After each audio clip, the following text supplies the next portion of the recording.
જય માતાજી મિત્રો, જય શ્રી કૃષ્ણ। કેમ છે બધાને? સારું ને? બધા મજામાં હશો? જો મારી તબિયત તો થોડીક લથડેલી છે, પણ તોય દર્શન સાહેબને થોડુંક સારું જમવું હોય એટલે એના માટે આપણે બનાવવું પડે। તો ફરીથી આપણે રસોડામાં પધારી ગયા છીએ અને સરસ મજાના આપણે કોર્ન ચીઝ પરાઠા બનાવવાના છે। તો એની રેસીપી આપણે શેર કરીએ એટલે માટે આજે ફરીથી વિડીયો ચાલુ કર્યો છે અને કીધું કે ચલો આપણે આપણા યુટ્યુબ મિત્રોને પણ રેસીપી આપીએ। તો આજે બનાવવાના છે કોર્ન ચીઝ પરાઠા અને એની સાથે છે ટમેટા લસણ મરચાં ડુંગળીની ચટણી। તો આપણે બંનેની રેસીપી આજે સાથે જ મૂકશું। તો એમાં શું શું ઇન્ગ્રીડિયન્ટ જોઈએ છે ને એ હું તમને ધીમે ધીમે બતાવતી જઈ અને અત્યારે મેં થોડુંક તૈયાર કરી રાખ્યું છે તો એ પણ તમને બતાવી દઈશ કે શું કરવું ને શું ના કરવું એમ। તો પહેલાં તો કહી દઈએ કે મારો વિડીયો જો સારો લાગે ને તો બધા લોકો પહેલાં સબસ્ક્રાઈબ કરજો અને શેર કરવાનું તો ભૂલતા જ નહીં। અને કોઈ કોમેન્ટ નથી કરતા તો કોમેન્ટ પણ કરજો, તો મને વધારે ખુશી થાય અને વધારે આનંદ થાય અને આગળ વિડીયો બનાવવાનો ઈચ્છા થાય એમ। તો ચાલો આપણે આગળ બનાવીએ। જો મેં છે ને કોર્ન લઈ લીધા છે, એટલે કે બાફેલી મકાઈ। કોર્ન એટલે બાફેલી મકાઈ છે। મકાઈને મેં બાફી અને દાણા પાડી લીધા છે। હવે આને આપણે ક્રશ કરી નાખશું। પછી સાથે છે કાંદા લઈ લીધા છે, એની સાથે છે લીલું લસણ, આ છે લીલું લસણ, લીલા મરચાં અને ટમેટાં। ટમેટા મરચાં લસણની અને એની ચટણી પણ બનાવવાની છે અને સાથે સાથે આ કોર્નનું જે પેસ્ટ બનાવવાની છે ને એમાં પણ આપણે નાખવાની છે। એટલે કોર્ન ચીઝ પરાઠા, ચીઝ પણ આપણે લઈ લીધું છે સરસ મજાની ટ્યુબું। એટલે ચીઝનો ઉપયોગ તો અમારા દર્શનને બહુ જ ભાવે છે એટલે મને એમ થયું ચાલો આપણે એને બનાવી દઈએ। હજી એ આવ્યા નથી એટલે આપણે જાતે એકલા વિડીયો બનાવવાનો છે। તો વિડીયોમાં આગળ બન્યા રહ્યો। જો આપણે ચટણી બનાવવા માટે પેન મૂકી દીધું છે, એટલે કે કઢાઈ મૂકી દીધી છે।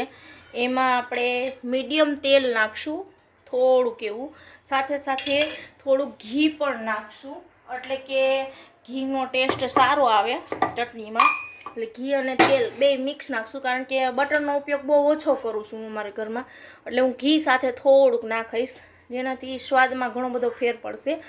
અને થોડુંક ઘીની સાથે તેલ નાખશો તો ઘી બળવાની ચિંતા નહીં રહે, સાથે ઘી બળશે નહીં। પછી સાથે થોડુંક એવું જીરું નાખીશ। જીરું જ્યારે સતળાઈ જાય એટલે આપણે એની સાથે પહેલાં છે ને ડુંગળી નાખી દેવાની છે। લીલી ડુંગળી મેં નાખી છે, તમે સૂકી ડુંગળી લઈ શકો છો। મેં લીલા કાંદાનો ઉપયોગ કર્યો છે, એટલે આ છે લીલા કાંદા। આપણે આના લીલા કાંદા છે ને થોડાક આપણે ઓલાની અંદર નાખવાના છે, કોર્ન પરાઠાનો મસાલો બનાવશું ને એમાંય। એટલે આ રીતના આપણે ડુંગળીને સાતળી લેવાની છે, થોડીક એવી સતળાઈ જાય પછી આગળ બધું નાખવાનું છે। અને જો એને વહેલી સાતળવી હોય ને તો થોડુંક નિમકનો યુઝ કરવાનો। આપણે થોડુંક એની અંદર નિમક નાખી દઈશું ચટણીમાં જેટલા સ્વાદ અનુસાર। અમે તો સિંધુ નિમક ખાઈએ છીએ, તમે કયું નિમક ખાતા હોય ખ્યાલ નથી તો તમે મને કોમેન્ટમાં કરજો। સાથે એની અંદર થોડીક હળદર નાખી દઈશું અને આપણે લીલા મરચાંમાં જ બનાવવાની છે, એટલે આની અંદર લાલ મરચું એડ કરવાનું નથી। એની સાથે નાખશું આપણે થોડાક ટમેટાં, કારણ કે ટમેટાની ચટણી છે એટલે ટમેટાને એકદમ ગ્રેવી થવા દેવાના છે। આ આપણે નાખ્યા છે ટમેટાં। ટમેટાં અત્યારે શિયાળામાં બહુ જ આવતા એટલે ટમેટાનો યુઝ અત્યારે ખાવા જોઈએ, બ્લડ માટે સારા। હવે આ ટમેટાં છે ને એકદમ ચડવા દેવાના છે, તેલમાં સાતળી નાખવાના છે, એકદમ ચૂંદાઈ જવા જોઈએ એટલે એની ચટણી મસ્ત લાગે છે। જો આપણે ટમેટામાં તેલનું પ્રમાણ ઓછું રાખ્યું છે એટલે થોડુંક એવું પાણી પણ અંદર નાખશું જેનાથી ચટણી છે ને સરસ થશે। એટલે આ હલાવી દઈશું થોડુંક પાણી નાખીને આપણે પેનમાં, અને એની સાથે આપણે નાખશું લસણ મરચાંની પેસ્ટ। આ છે લસણ મરચાંની પેસ્ટ, એનાથી તીખાશ આવી જશે એટલે ચટણીમાં આપણે લાલ મરચુંનો યુઝ કરવો જોશે નહીં। આ શિયાળાની અંદર ખવાય એવી વાનગી છે અને તેલનો બહુ યુઝ ન કરવો હોય તો તમારે પાણી નાખવાનું। તેલ ફૂલ નાખીને ચટણી બનાવવી હોય તો એની અંદર પાણીનો યુઝ કરવો નહીં। એટલે સાથે સાથે જો આપણે આ બનાવી નાખી છે ને મસ્ત ગ્રીન કલર ઉપર આપણો, જો આની અંદર તમારે લાલ કલર લેવો હોય તો થોડુંક કાશ્મીરી મરચું નાખવું, કારણ કે આની અંદર તીખું મરચું નાખેલું છે અને લસણ નાખેલું છે અને થોડુંક મોરું મરચું એડ કરેલું છે। એટલે આ રીતના આપણે ચટણી બનાવી નાખીએ છીએ જે પરાઠા બનાવીએ છીએ એને એ ખાવા માટે। મસ્ત મજાનું જો ચટણી બની ગઈ છે અને એટલો સરસ કલર આવી ગયો છે. હવે થોડીક વાર લસણ અને મરચું ચડી જાય ને ત્યાં સુધી રાખશું, પછી આપણે ઉતારી લેશું. ચલો, આ સરસ મજાની ચટણી આપણી તૈયાર થઈ ગઈ છે. અને એની સાથે હવે આપણે આનો જે મસાલો છે કોર્નમાં પરોઠાનો એ બનાવી લેશું. તો એમાં શું શું ઇન્ગ્રેડિયન્ટ નાખવા એ હું તમને બતાવી દઉં છું. એની અંદર નાખશું આપણે, પહેલાં તો નાખશું લસણ અને મરચાંની પેસ્ટ. પછી સાથે નાખશું આપણે લીલા કાંદા, સૂકા કાંદાય ચાલે, લીલા કાંદા હોય તો લીલા કાંદા. મારી પાસે ધાણાભાજી આજુ નથી લાવી એટલે ધાણાભાજી નથી નાખ્યા, નકર ધાણાભાજી નાખી શકો છો. એની સાથે નાખવાનો છે તમારે ચણાનો લોટ શેકીને 2 થી 3 ચમચી નાખજો. પછી જે પ્રમાણે આપણે આ પતલું થતું હોય તો વધારે નાખવાનો, કારણ કે આ કોર્ન છે એમાંથી પાણી છૂટવું પડે છે એટલે. એની સાથે આપણે થોડુંક નાખશું નિમક સ્વાદ અનુસાર. આ છે સિંધુ નિમક એટલે વધારે નાખ્યું છે, સાદું નિમક હોય તો ઓછું નાખજો. સાથે થોડીક એવી હળદર દેખાવ માટે, અને એની સાથે છે થોડોક એવો ગરમ મસાલો. એ ગરમ મસાલો એ આપણે થોડોક એવો નાખશું, કારણ કે તમને ભાવે તો નાખવાનો, નહીં તો નહીં નાખવાનો. એટલે આ રીતના આપણે ઇન્ગ્રેડિયન્ટ તૈયાર કર્યા છે. આની અંદર ધાણાભાજી જો તમારા ઘરમાં હોય તો તમે નાખી શકો છો. અને મરચું લાલ નાખવું હોય તો લીલું મરચાંનું પ્રમાણ ઓછું નાખવાનું, કારણ કે મેં લીલું મરચું વધારે નાખ્યું છે એટલે એનો તીખાશ હશે જ આની અંદર. અને જો વધારે તીખું ખાવું હોય તમે લાલ મરચી ઉમેરી શકો છો આની અંદર. આ મસ્ત ઇન્ગ્રેડિયન્ટ તૈયાર થઈ ગયું છે. હવે કોઈ પણ રસોઈ કરતા હોય તો આપણે એને ચાખવું તો પડે જ છે, એટલે આપણે ચાખી લેશું કેટલું ખારા મોળું થયું છે એ. આની અંદર ખટાશ ગળાશ એવું નથી આવતું, ખાલી એટલું જ આવે છે.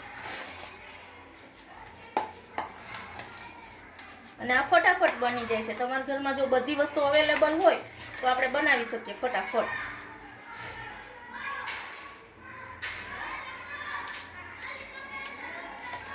ચલો, આ તીખું ખારું મીઠું બધું કમ્પ્લીટ જ છે, એટલે કોઈને આ વસ્તુ નાખવી નથી પડે એમ. હવે આપણે પરાઠા બનાવવાની પછી શરૂઆત કરશું, પણ પહેલાં લોટ બાંધી લઈએ. લોટ આપણે જે રોટલીનો હોય ને એ જ જોઈએ છીએ, બીજો કોઈ લોટ બાંધવાનો નથી હોતો. રોટલીનો લોટ જ, અને પરાઠાનો લોટ બાંધીએ એવો નહીં, રોટલીનો જેવો ઢીલો બાંધીને એવો જ બાંધવાનો હોય છે. જો મિત્રો, વિડીયોમાં આગળ બન્યા રહ્યો છો તો આપણે જે ઓલો કોર્નનો મસાલો બનાવ્યો તો એ જ છે, અને આ મેં લોટ બાંધ્યો છે. આપણે રોટલીનો બાંધીએ નોર્મલ લોટ એવો જ બાંધવાનો છે. અને એ લોટને આપણે વણી નાખવાનો છે, મોટી રોટલી. હાવ નાનું નથી વણવાનું, જેમ આપણે પરાઠું કરીએ ને મોટી વણી નાખવાની છે. આ રીતના આપણે મોટી રોટલી વણી નાખીએ. પછી નીચે થોડોક લોટ છાંટી દેવાનો, જેનાથી ચોટે નહીં પરાઠું. પછી એની અંદર આપણે આ જે મસાલો બનાવ્યો છે સ્ટફિંગ એ ભરી દેશું. પણ તમને જેટલો ભાવે એટલો એ રીતના મસાલો ભરી દેવાનો. હું તો ત્રિકોણમાં બનાવું છું, એટલે તમારે મસાલો ભરો ત્યારે શેપ આપી ગયો તો તમને વધારે મજા આવશે.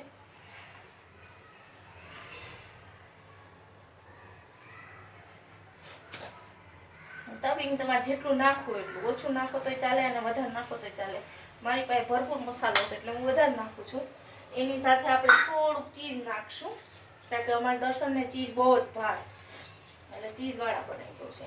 અને આમાં સાદાય ચાલે, તમારે સાદું ખાવું હોય ને તોય ચાલે, ચીઝની બહુ કંઈ જરૂર નથી આમાં. એટલે આપણે માથે થોડુંક ચીઝ ખમણી નાખશું.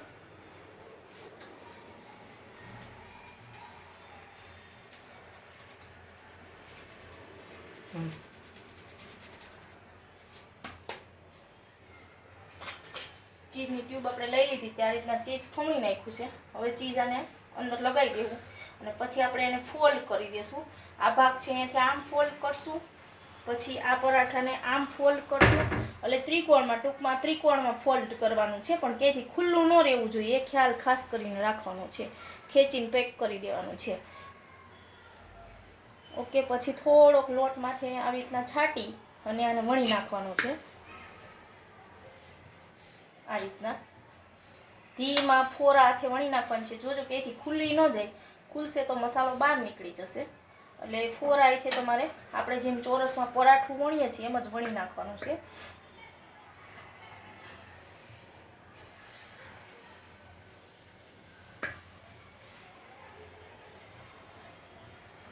પછી ફરીથી એને આપણે આ લોટ છે એ વધી જાય તો ખેરી નાખવાનો અને આપણે આને લોઢી તપવા જ મૂકી દીધી હતી એની અંદર શેકવા નાખી દઈશું.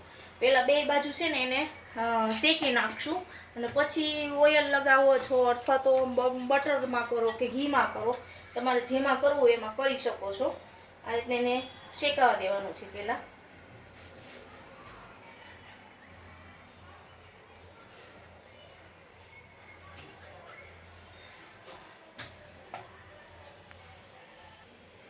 આ રીતના બંને બાજુ આ શેકી જ નાખવાનું છે, એટલે છે ને ઓઇલ ઓછું જોઈએ. અને એની અંદર આપણે જો ઓઇલ ના કરવું હોય તો ઓઇલ નાખી શકો આ રીતના. અને બહુ ઓછા પ્રમાણમાં ઓઇલ નાખવાનો ઉપયોગ કરવાનો, બહુ તસતા તેલમાં નથી તળવાનું એને. એટલે આછું આછું લગાવી ઓઇલ પલટાઈ નાખવાનું છે અને એકદમ ફૂલશે, સરસ થશે અને એકદમ ક્રિસ્પી પણ તમે કરી શકો છો. હું આછા તેલમાં તળું છું અને ઘીમાં પણ બનાવવાની છું, બંનેમાં બનાવવાની છું. કોઈને ઘીમાં ભાવતું હોય તો ઘીમાં, બટરમાં ભાવતું હોય તો બટરમાં, અને જો તેલમાં ભાવતું હોય તો તેલમાં. આની અંદર સ્ટફિંગ વધારે હોય એટલે થોડુંક તમને જાડું લાગશે પણ થશે મસ્ત અંદર, કારણ કે રોટલી પાતળી હોય છે એકદમ. અને સ્લો ગેસે થોડુંક શેકી નાખવાનું, વધારે એવું લાગતું હોય તો ગેસને સ્લો કરી નાખવાનો. જો બંને બાજુ મસ્ત શેકાઈ ગયું છે, એક કઈ બાજુ કાચું નથી, કેટલું મસ્ત શેકાણું છે જો. એટલે આપણે એક આગળ બનાવ્યું હતું એ તેલમાં બનાવ્યું હતું, આ છે ચીઝ પરાઠા અને એક આપણે તૈયાર કરીએ છીએ અત્યારે જો પાછું. એટલે અમારે તો 3-4 હશે તો થઈ જશે. ફરીથી હું તમને ફોલ્ડ કેવી રીતના કરું ને બતાવી દઉં છું. આને આ રીતના ફોલ્ડ સીધી જ પડે અને ક્રોસમાં કરવાનું, પણ એકઈ સાઈડ કે એકઈ ખૂણો છે ને ખુલ્લો ના રહેવો જોઈએ ટૂંકમાં, નકર ચીઝ હશે કે ગમે હશે નીકળી જશે. આ રીતના એને ફોલ્ડ કરી દેવાનો અને ફરીથી ધીમાથી આપણે જેમ આલુ પરોઠા વણીએ છીએ એ જ રીતના આને વણી નાખવાનું છે, બીજું કશું કરવાનું નથી.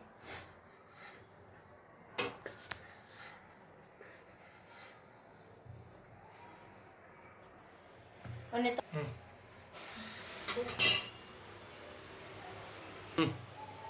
આ રીતના બધા પરાઠાને તમે વણી અને શેકી શકો છો અને ફૂલ ગેસે શેકી શકો છો, એવું નથી કે ધીમા ગેસે શેકવા. અને જો મારો વિડીયો સારો લાગ્યો હોય તો લાઈક કરજો, શેર કરજો અને સબસ્ક્રાઈબ કરવાનું ભૂલતા નહીં. Bye bye.